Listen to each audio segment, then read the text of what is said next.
अस्वत्थपुञ्ज निखितम् भवरूपमेकम्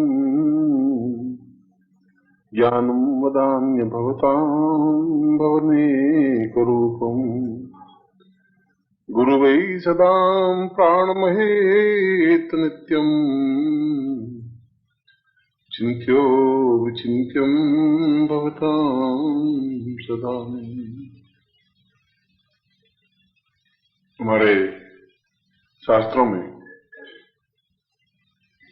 एक गुरु उपनिषद है।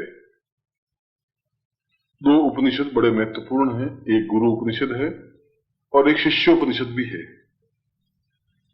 गुरु उपनिषद में ऐसी कई बातें हैं जो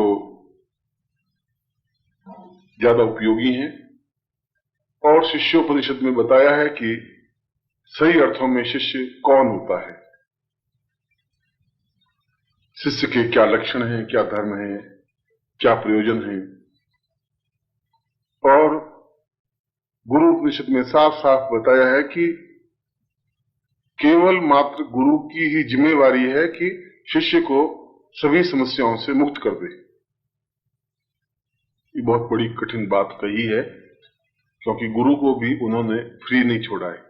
ऐसा नहीं है कि शिष्य तकलीफ पाते रहें, ऐसा उन्होंने फ्री नहीं छोड़ा है। गुरु ने साफ बताया कि गुरु का यह कर्तव्य है कि शिष्य को सभी तकलीफों से मुक्त करे, उनकी कोई समस्या नहीं रहे। और जब वो फ्री हो पाएगा तो वो तेजी से अपने पथ पर अग्रसर हो सकेगा। यहां तक तो आपके हित की बात कही तो वो तो सही है, और जिस ऋषि ने भी ये कही होगी वह कोई बहुत खरा गुरु रहा होगा, बहुत तलवार की धार पे चलने वाला गुरु रहा होगा। मगर उसके साथ साथ शिष्योपनिषद भी उसी गुरु ने लिखा है। जिसने गुरु उपनिषद लिखा है उसने शिष्योपनिषद भी लिखा है, और उसमें यह बताया है कि शिष्य कौन होता है। ऐसा कुछ उसमें मैं वर्णन नहीं करूंगा कि शिष्य का धर्म यह है कि गुरु की सेवा करे, उसके पांव धोए, उसकी लंगोट धोए और उसको मिठाई लाके खिलाए और उसको नारियल चढ़ाए और पैसे लाके दे। मैं इन चर्चाओं में नहीं पढ़ना चाहता हूं, ये तो उन गुरुओं के लिए छोड़ देता हूं जिनके पास कुछ है नहीं, इसलिए वो शिष्यों को ऐसा उपदेश दे सकते हैं। ऐसा उपदेश हरिद्वार मथुरा रहने वाले जो और भी कई गुरु हैं उनके लिए भी कुछ चीजें मुझे छोड़ देनी चाहिए, उनके लिए मैं छोड़ रहा हूं। जो ये प्रवचन देंगे तुम्हें कि बच्चा मेरे एक मंदिर बनाना है, तुम 500 रुपए मुझे जमा कराओ, 1000 रुपए जमा कराओ और वस्त्र दे दो, मिठाई दे दो, खाना पीना दे दो, वो उनके लिए। इसके अलावा भी कई पॉइंट ऐसे हैं जो शिष्य को समझने चाहिए। इसीलिए गुरु और शिष्य का संबंध वैसा ही बताया है जैसा प्रेमी और प्रेमिका का संबंध होता है। कबीर ने अपने एक दोहे में एक जगह लिखा है कि मैं तो राम की बहुरिया, राम ही मेरो पति होई। ये बड़ी अटपटी बात है कि एक पुरुष ये कहे कि मैं तो बहू हूं, बहुरिया मतलब वो नई नई बहू जो शादी हुई अभी, ऐसी बहुरिया हूं और मेरे पति केवल राम हैं। तो आज के पढ़ने वाले अटपटा उनको लग सकता है कि ये पुरुष होकर के ऐसी बात कैसे कही। और ये तब होती है जब हम स्थूल दृष्टि से अपने आप को या गुरु को देखते हैं। हमारी दृष्टि दो प्रकार की होती है, या शिष्य की दृष्टि दो प्रकार की होती है। और शिष्य प्रारंभ में शिष्य नहीं बनता। सबसे पहले जब व्यक्ति संपर्क में आता है गुरु के, तब उसमें इतना तो ज्ञान होता नहीं कि गुरु को पहचान सके। अब इतना ज्ञान ही होता तो परम पद अवस्था में पहुंचा हुआ होता। जब वो गुरु को ही नहीं पहचान सकता तो आगे की देवताओं को भी नहीं पहचान पाएगा। इसलिए प्रारंभिक अवस्था में वह जिज्ञासु होता है। जो प्रारंभ में दीक्षा दे रहा हूं आपको, वह दीक्षा जिज्ञासु दीक्षा है। जिज्ञासु का मतलब होता है कि उसमें जिज्ञासा होती है, कई मन में प्रश्न होते हैं और वे प्रश्न उनके मन में उठते ही हैं। हालांकि वो अपने आप को शिष्य कहता है, गुरु भी उसको शिष्य कहता है, क्योंकि एक शब्द है शिष्य, और शिष्य एक कॉमन शब्द है। जो भी आकर के खड़े खड़े भी गुरु के चरणों की हाथ लगा दिया तो उसने कहा मैं आपका शिष्य हूं, मैं तो 5 साल से आपको याद करता हूं। गुरु का अच्छे बच्चे, ठीक है, बैठ जाए बच्चे। अब उसे न तो वो शिष्य बना न वो गुरु बना, दोनों ही एक फ्रॉड है, एक परंपरा है। उसने शिष्य गुरु का गुरुदेव गुरुदेव, उसने कहा शिष्य देव, ऐसा हुआ। वो वैसा ही हुआ कि किसी के साथ सगाई हुई और लड़की को मालूम है कि इसके साथ शादी होगी, मेरी ये पति होगा। उस पति को भी मालूम है कि ये मेरी पत्नी बनेगी, मगर उसको ये तो नहीं कह सकता तुम मेरी वाइफ है, ऐसा नहीं कह सकता। मैं कहता है कि she is my wife, like a wife, ऐसा कुछ कहता है। ऐसा ही वो शिष्य और गुरु का हो गया। इसलिए सबसे पहले जब वो दीक्षा लेता है, जिसको हम प्रारंभिक दीक्षा कहते हैं, और दीक्षा का तात्पर्य है कि मैं उसको दक्ष करता हूं कि अभी तक ये कौओं की जमात में था, बगुलों की जमात में था। और बगुले की जमात ऐसी होती है, आपने बगुले देखे नहीं है शायद, कभी आप तालाब के किनारे या झील के किनारे जाके बगुलों को देखें, एक पांव पे खड़े होते हैं उस पानी के बीच में 2 घंटे, 3 घंटे, 4 घंटे, 5 घंटे, हिलते ही नहीं। आप कंकर से फेंको तो हिलेंगे नहीं, आप आवाज करो तो हिलते नहीं, एक पांव पे बिल्कुल खड़े रहेंगे और नजर भी इधर उधर नहीं करते, सीधे पानी के अंदर नजर रहती है, और जो ही मछली आती है सीधी पकड़ लेते हैं और कुछ उसका काम नहीं होता उनके लिए। इसलिए उनको बगुला भगत कहा है। बगुला भगत का मतलब है कि बस बिल्कुल एक पांव पे खड़े होकर के बस हे मछली दे, हे मछली दे, हे मछली दे, जो आई पकड़े। सुरंग शिष्य भी ऐसे ही होते हैं कि बस अब गुरु जी के चरणों को छू लिया, अब मेरे घर में बच्चे होने चाहिए, वो गुरु जी की कृपा से होने चाहिए, पैसा आया है गुरु जी की कृपा से, गुरु जी मेरे व्यापार में चल रहा है वो भी आप चलाइए, मैं लखपति बनना चाहता हूं वो भी आप लखपति बनाइए, मेरे बच्चे नहीं हो रहे हैं वो बच्चे भी मेरे होने चाहिए, घर में लड़ाई झगड़ा हो रहा है पति पत्नी बीच वो भी आप दूर कर दीजिए, मैं करोड़पति बनना चाहता हूँ, वो सब आप ही करेंगे गुरु जी, मैं कुछ नहीं करूंगा। क्यों? मैं शिष्य बन गया, 300 रुपया आपको दे दिया, खत्म हो गया, मेरा खेल तो खत्म हो गया। अब आप खुद कल्पना करिए कि गुरु की हालत क्या होती है, क्योंकि वो तो उम्मीद ऐसी लेके चलता है, और ये सारी उम्मीदें गुरु संभव नहीं हो सकती। मैं क्या, भगवान कृष्ण भी आके बैठ जाए तब भी नहीं कर सकता, उनको शायद 10,000 जन्म देने पड़े आपकी इन सारी समस्याओं को मुक्त होने के लिए। पहले तो इतनी समस्या थी नहीं, अब आपके पास समस्याओं के अलावा कुछ है ही नहीं, 100 समस्याएं हैं आपकी।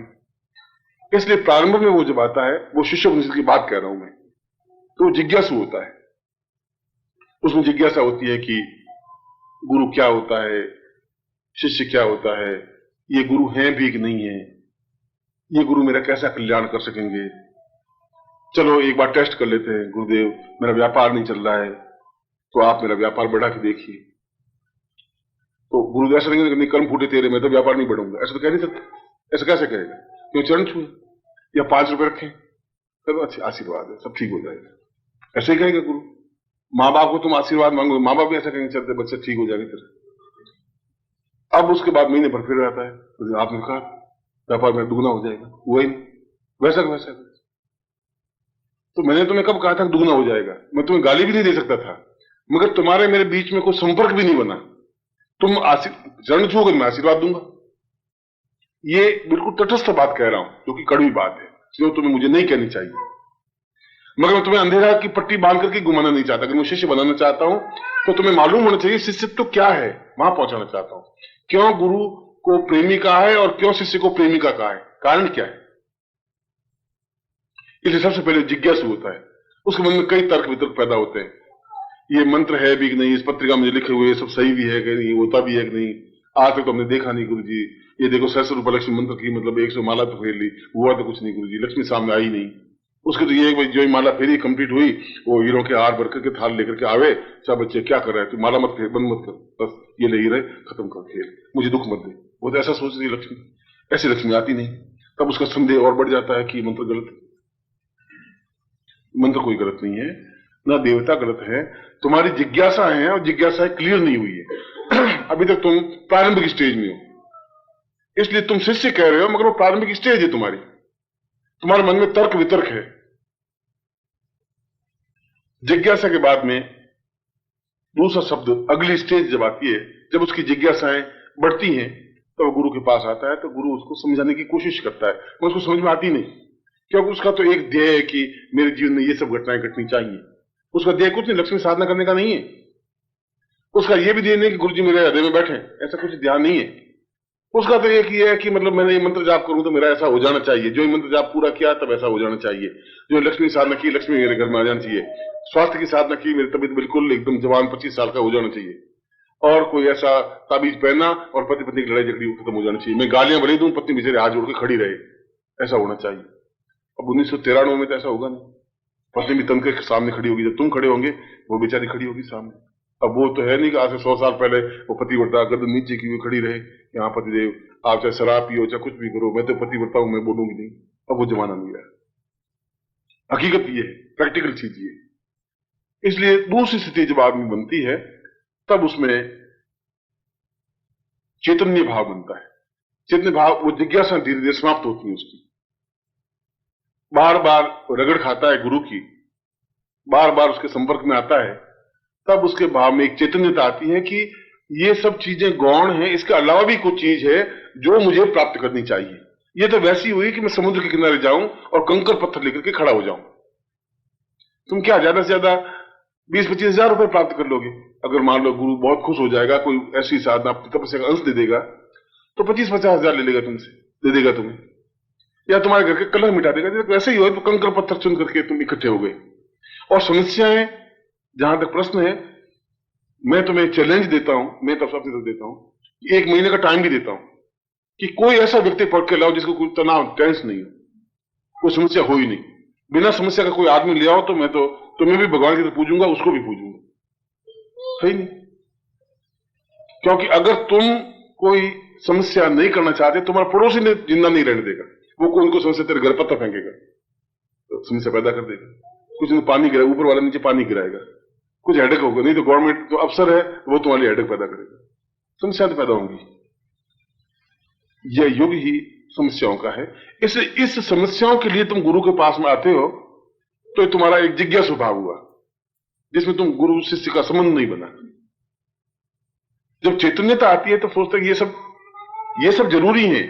मैं नहीं कहूंगा आप इनको छोड़ दीजिए, कई लोग कहते हैं गुरुजी मैं सब घर छोड़ना चाहता हूं, अब मैं, लेकिन छोड़ने से कुछ नहीं होगा, ये तो कायरता है, पलायन है।